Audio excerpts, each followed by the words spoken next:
Greetings, salutations. My name is Kimberly Danielle. Our family is an example of one of the many, many families in Columbus, Ohio, who has not been here forever, right? There's an origin story to how many of us got to the city of Columbus. And so I'm sitting here with Patricia Bolton, my mom. Can you share a little bit about how our family, who is originally from West Virginia by way of Virginia, can you share a little bit about how this Black Appalachian family ends up in Columbus, Ohio? My father was a pharmacist and doctor in the 30s and 40s. Came out of a slave family. That's right. In Knoxville, Tennessee. In Knoxville, Tennessee. His mother was an herbalist, and she ran an apothecary when they came out of slavery. And that's where he learned about drugs, and that's why he decided to become a doctor. And shout out to the transformation of African spirituality, right? Absolutely. So he sees it, and then what he does is he uses it to inform how he will then contribute to community. He became a pharmacist and a compounder, which wasn't always done. And I'm hearing that it's rarely done now. Yeah. Because he knew how to take drugs from his mother's apothecary and grind them and make new medicines. Yeah. Shout out to the ancestors and the elders, and shout out to Meharry Medical. We all came from Charleston, West Virginia, mostly. And when he died, my mother remarried, and she married a barber who moved up here to open a barber shop in Columbus. And the family came up here, and I had not started school. I was 5. So I started school here in Columbus, Ohio. And he had a lot of relatives. My stepfather had a lot of relatives that already lived here in Columbus, Ohio. And we all kind of joined into a huge unit, you know.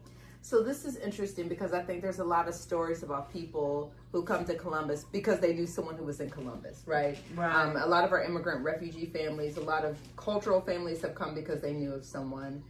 What year was it when you all arrived here in Columbus? 1952. So 1952, speaking on the obvious, Black family comes to Columbus 1952, still segregated at the time. Yes. So you're entering school. What was the first school that you went to? I went to St. Peter's Catholic School. So, Black Catholic family. Did you start out Catholic? No, we started out Baptist. And, of course, back then, the Monsignor of the church said, wouldn't you like to know what your daughter's going to be studying in school? So my parents decided to go to instructions, which was supposedly only to learn what I was going to be studying in school. But as they got into it, they liked the religion, and as it was on that next Easter Sunday, we were all baptized. Into Catholicism. Into Catholicism. So when you have a new Black family in a new city, in a new religion, new church, where were you living? We were living on Walters Avenue in half a double. What side of town is that in Columbus? That's off of 5th Avenue. So kind of the east side? Yes. Okay. And how long were you there before you moved to the house that you grew up in? Till I was 13. That was like 8 years. Okay. And then you were in the south side? South side. We were in what's called Southfield, and we bought a home. And because my mother said, all I've got is a roll of receipts, and I want to know that I've got land. So they decided to buy a home, and I switched over to, by then I was out of middle school, so I was going to Holy Rosary High School. I went to another parochial school. We changed our church to Corpus Christi. And I enjoyed Holy Rosary High School. Middle school had been a bit of a challenge. Corpus Christi was a well-to-do parish of all white and all Caucasian, and we And when I went to middle school there at 11,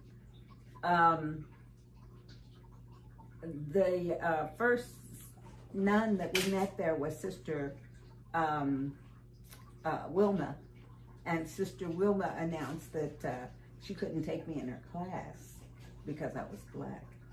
And that shocked my parents because this was a Christian-based, school.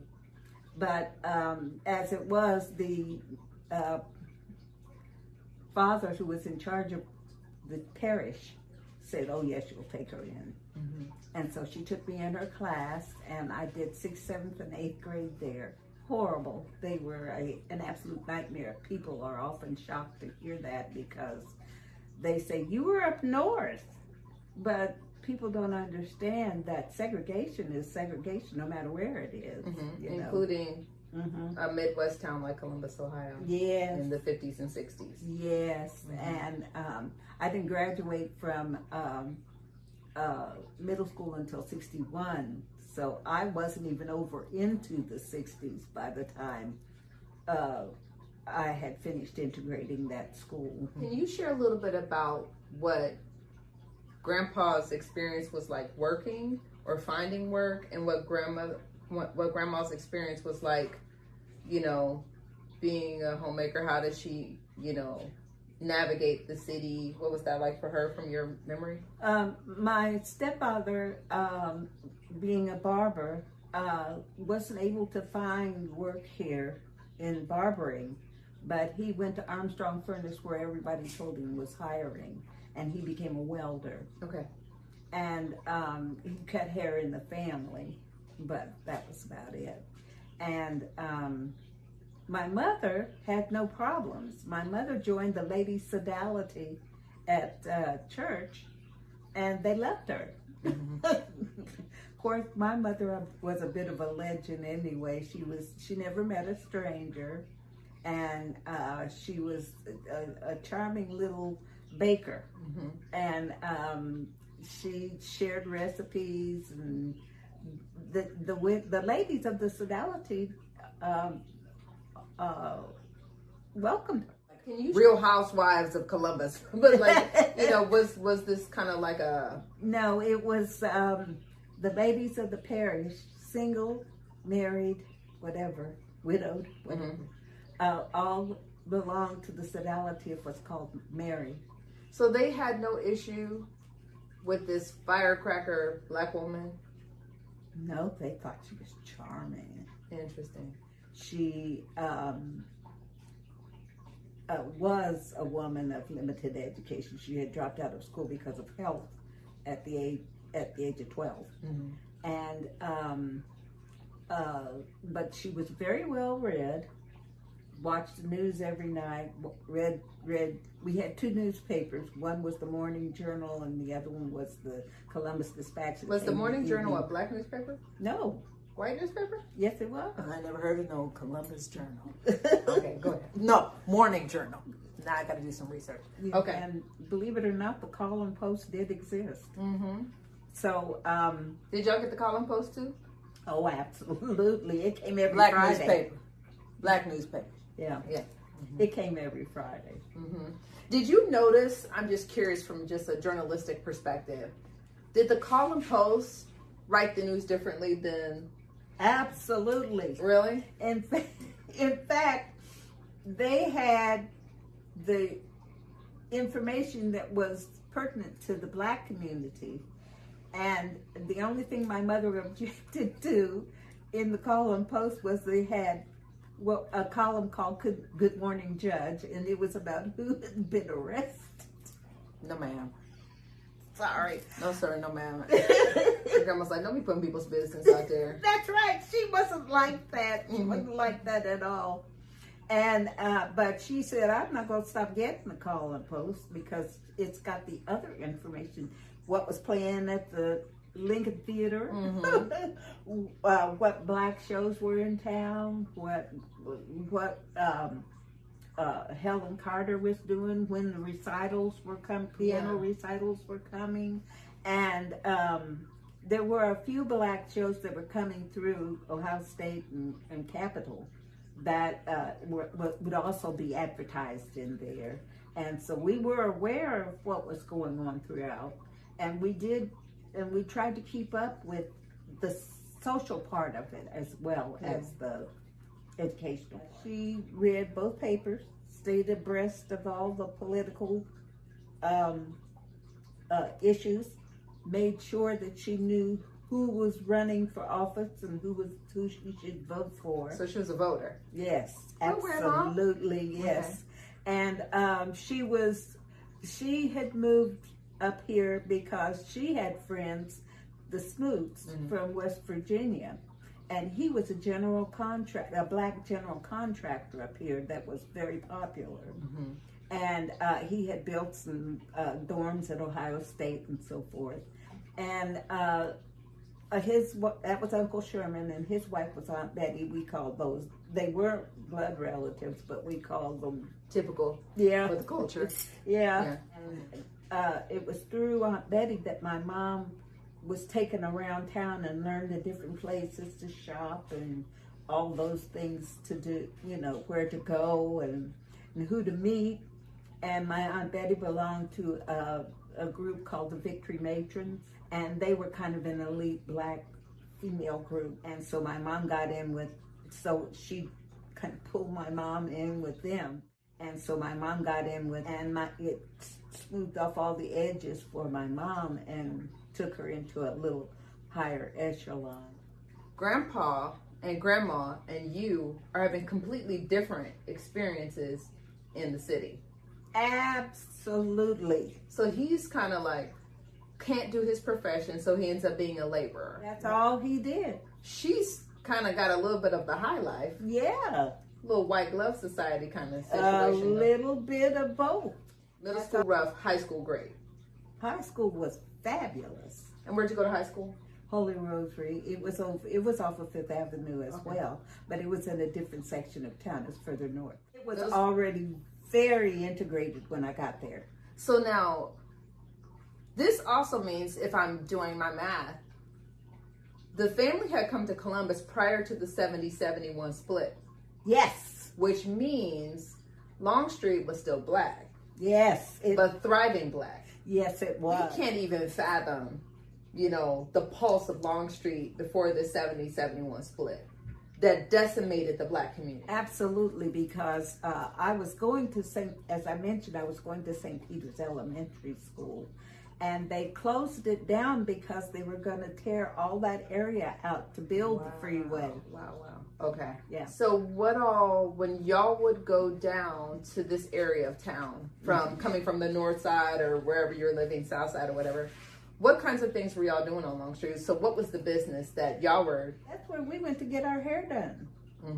And that's what we call it. Hair done. We were going to Kayla's Beauty Salon. Okay, Kayla's, shout out. Beauty Salon. Yeah. They were one of the famous, they had been at that location right next to the Lincoln Theater, historically, for years. And y'all were going to the Lincoln Theater when it was just like... The Lincoln Theater, and you went there to see a movie. Wow. Yes. Okay. My third grade teacher at St. Peter's was a piano teacher. Okay. And so the family sent the piano because it was a big old upright and had to be tuned anyway because nothing had happened for years. They sent it to Terry Pianos, and Terry cut it down to the tuning block. Wow. And put mirrors all around it. It was the most beautiful piece of furniture you ever wanted to see. Terry, was this a white establishment, black establishment? White. Okay. Downtown on High Street. Wow. Yeah. And we don't know what it cost the family, but they wanted the piano to stay in the family, and they wanted somebody to play. I advanced through 3 or 4 more teachers as I developed in piano playing. And went to Helen Carter's black teacher, black music school, and it's the building's still there, but Helen Carter has unfortunately passed away. But she was well thought of here, and that traveled word of mouth to my mother, and my mother said, "Oh well, we're gonna get you over to Helen Carter." And so Helen Carter, when we got there, we became friends with her. She used to come over for Sunday dinner and so forth, and it was such an enjoyable friendship because she used to tell the story at the dinner table about how she said when she was young and her mother was making her practice piano, she said, "When I grow up, I'm never going to have a piano at my house." But she had a big house and she had about 5 pianos all over the place. Wow. Yeah, so, and that's what she did. She taught little black children how to play piano, male, female. Awesome. My mom asked Aunt Betty, where can I take Pat for ballet lessons?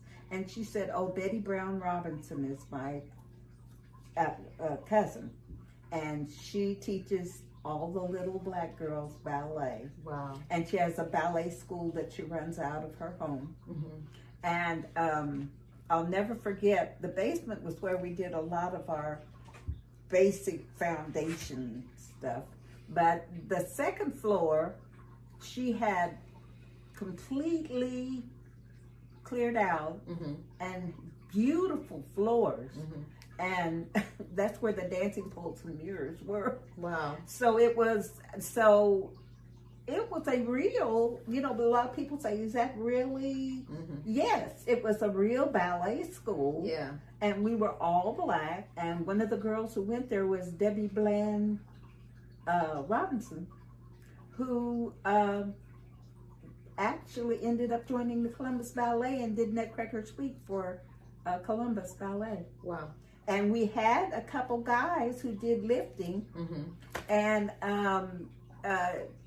she was good. You could tell she was really good. And Betty pushed her, told her, try out, What was the black community like back then? I'm trying to imagine, we've had so many fits and stops and so many different kinds of iterations of culture, period, let alone the United States, let alone Ohio, let alone Columbus. How would you describe what the black community was like back then? We knew all the people in the complex.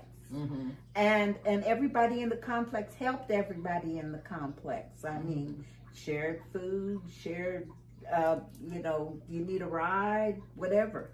It was more unified than it is now. I mean, now you can live next door to someone for years and never really learn them. In fact, when we moved to Southfield, that's kind of what happened.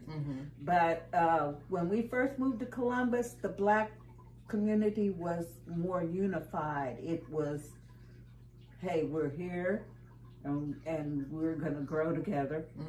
And we're going to help each other. Yeah. Higher end of Long Street had all the flower shops and so forth, and that's where we got our Mother's Day corsages and so forth. And there was wonderful black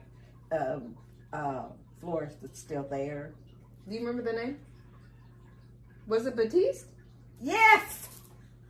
Wow. Yes, Shout out to Batiste LaFleur. Yeah. Wow. We used to go there and get our Mother's Day corsages and Easter lilies and so forth. Yeah, Wow. We even had a black dentist. Yeah, like everything. Yeah. I think Dr. Hamler. Our think best friends that we met at the complex where we lived was Senator John Bowen. He was an attorney, black attorney here. And he, my mother was having problems because of the scheduling, getting me back and forth to school on time. And so John Bowen, who lived down the street from us, said, well, just have her walk around to my house in the mornings and I'll take her. Wow. And he said I was so little, he had to lift me up into the car. Wow. And I'm staring at my daughter right now, Charlie Sloan. Can you imagine just asking some strange person on the street like, hey, never in my life. why don't you take my kid to school? Kidnap waiting to happen. He's an attorney. He's Yeah, a but- black attorney. Yeah, I mean, it's a just, respected man. but in the community just community. seems different now. What do you think was either for you or grandpa or grandma, the most challenging thing and the most awesome thing through the lens of race specifically about coming to Columbus or being even in Columbus? We made advances financially and owning land and so forth that never would have happened without Galbraith. What's Galbraith? Galbraith is the mortgage company that started building in Southfield and said, well, we're going to let everybody move in. Okay. You know, because there were sections of Columbus, then Bexley and so forth, that had been limited according to... Redlining. There we go. Okay. That had been limited according to ethnicity. So you remember where you could and couldn't go? It was very clear where we could and couldn't Where were go. the top places where you knew, like, as a black person, we cannot go there? Well, when we first moved here, that's why we moved into Clifton Apartments, because they had just started building places where black people could go. Because Columbus was primarily a white governed town. And the people in Columbus wanted it like that because Columbus was supposedly up and growing, and we didn't have the convention center and all like that back then, but we were on the map. Yeah. Columbus, Ohio was where Ohio State University was. Right. And that was a big deal. For the specifically, do you remember the place where they were like, do not go over there? Bexley. Wow. Straight out Bexley. Wow. Straight out German Village. Wow. Straight out Italian Village. Wow. Now, as far as going into, there were, the thing was there were black neighborhoods, like over by Franklin Park, that was a black neighborhood. And we knew that if you wanted an apartment, you went around in that area. And then somebody told us that this company was building Clifton Park apartments, and they were supposed to be really nice. Okay. And so when my mother and stepfather applied over there, Mayor Sensenbrenner, who was the mayor at the time, gave them the key to the city. Wow. And they moved in. And So it was a big deal. They were the first couple. Yeah.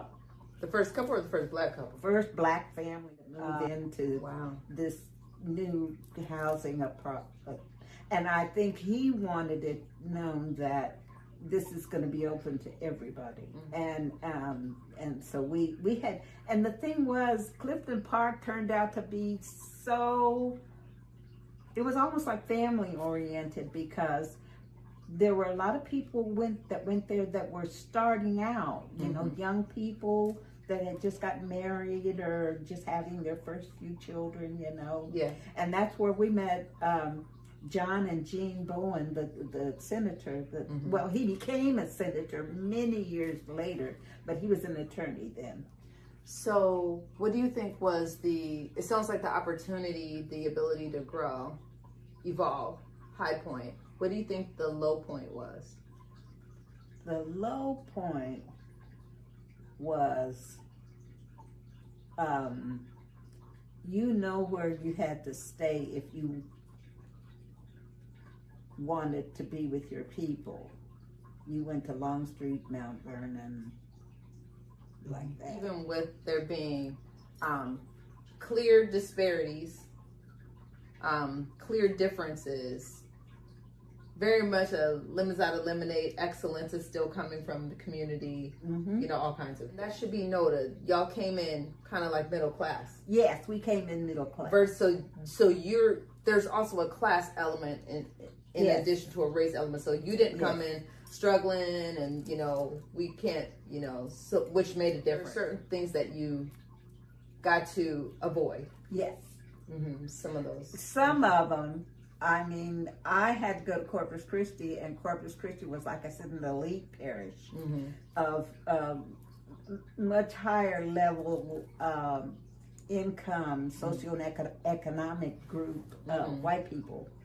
And of course, you've got all that prejudice coming in through their children. What you're saying. So, meaning you may not get the hardship that comes from poverty, struggling, strife, that kind of deal, but you get the struggle that comes from elitism, classism, racism. That's a different kind of thing The that you get very exposed color to. So, of your skin. and so you're missing a familiarity of being around your people. You don't get that. And then you're kind of in isolation in spaces that are predominantly white. It's you, and based on skin color and other kinds of perceptions, you just don't get the relationship, the support, the affirmation. Yes. Yeah. Yes. Yeah. And I could see how that's a totally different kind of wound. However, I must be fair. By the time I graduated from high school, I had been members on the honor roll, and I was in the National Honor Society, and so Ohio State swept me in. And I went to Wilberforce, and I went to Marshall in Huntington, and I had a wonderful college experience. I mean, I stopped and went in the Air Force midway, but when I came back, I finished. And I don't regret any of that. Each of the elements had their own instructional unit to it. It helped me grow up, each of them did. Sure. And I have to also give credit for my mother may have been from the hills of West Virginia, but she was inspired. Yeah.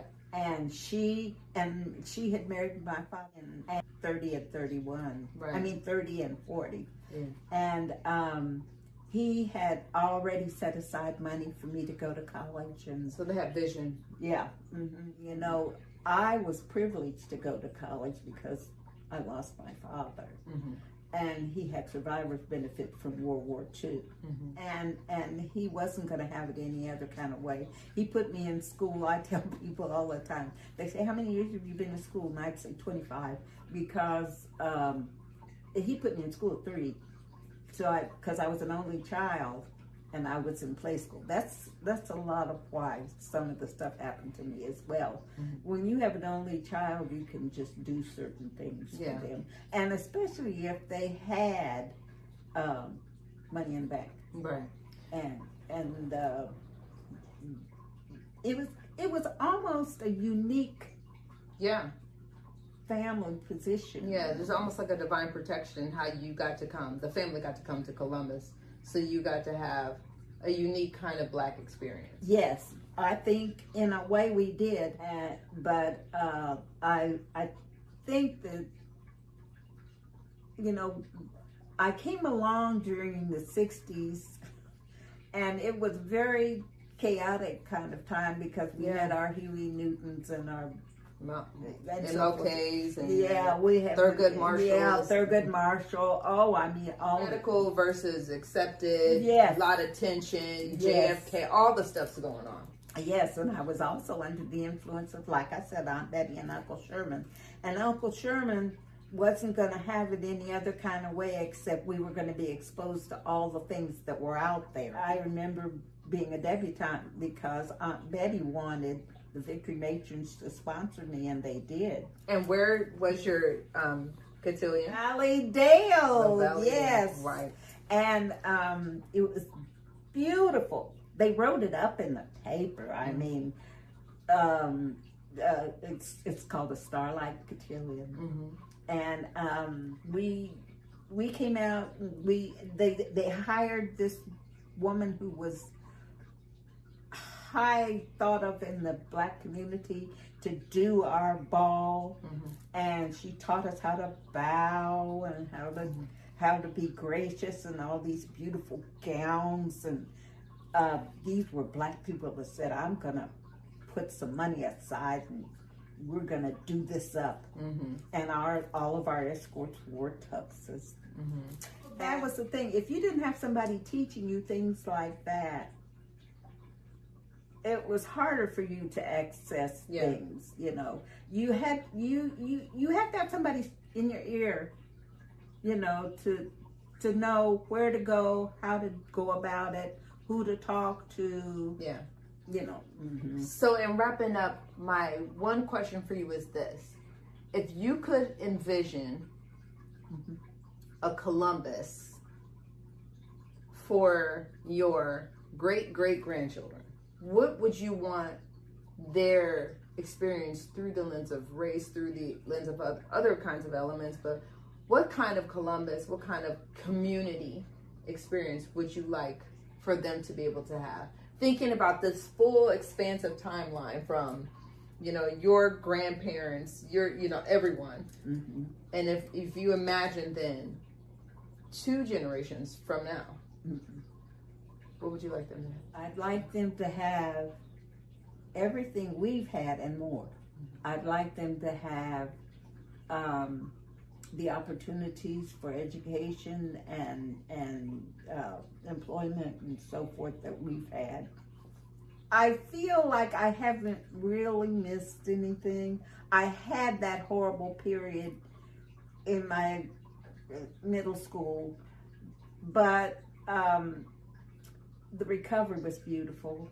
And it sounds like, if I'm summarizing this the right way, what I think I hear you saying is, because you were, I'm going to use the word blessed, because there was a divine protection over the family to have some economic stability, economic upward mobility. Yes. To be able to have access, you know, even in place of racism. What I think I hear you saying is, your hope for your grandchildren, your great-grandchildren, is that they have as much and more. As much and more. I hope they get to do it all. And surely by then, I'm hoping that some of the things that are still in place are dropped. One of the things I think some communities lost, particularly the Black community, is the easy access it was to have all Black everything. The theater's Black, the grocery store is Black, the dentist is Black, the dance teacher's Black, and that it's right there at your disposal. Like, you know, it's right there. And somebody can point you in the direction. And will.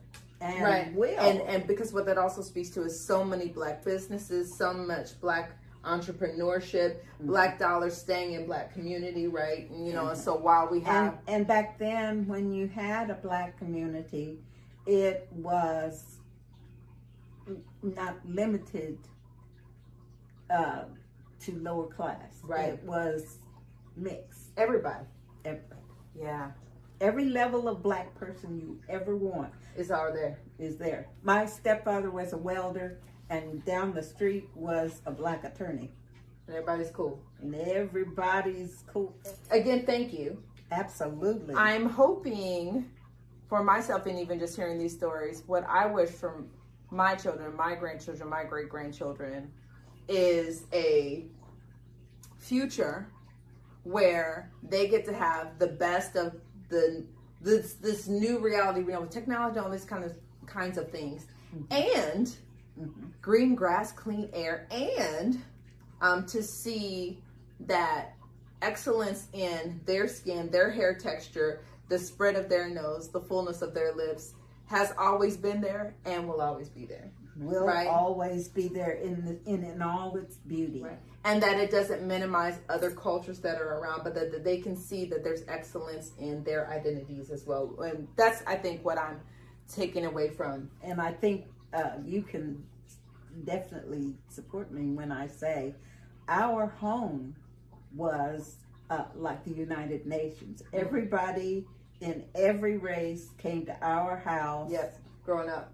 And I hope that for them, and too. We're welcomed. That's right. This is just a snippet of what we hope to be able to lift up in our culture conversations in Columbus. So stay tuned. Imagine this times 50 with 20, 30, 40 people in the room. We have this principle called Sankofa. Sankofa means to go back and get it. Go back and get that which we have forgotten. And in the symbol of Sankofa, there's a bird. The bird is looking backwards and walking forward. And a little bit of this conversation, I'm peeking at my daughter too. What we're hoping we can do in these conversations is kind of connect all of these lineages, right? Yes. All of these perspectives, all of these lines. And remember, there are things that we've forgotten, but when we get to have these kinds of conversations, you can go back and get that which we have forgotten. So stay tuned. Much more coming soon.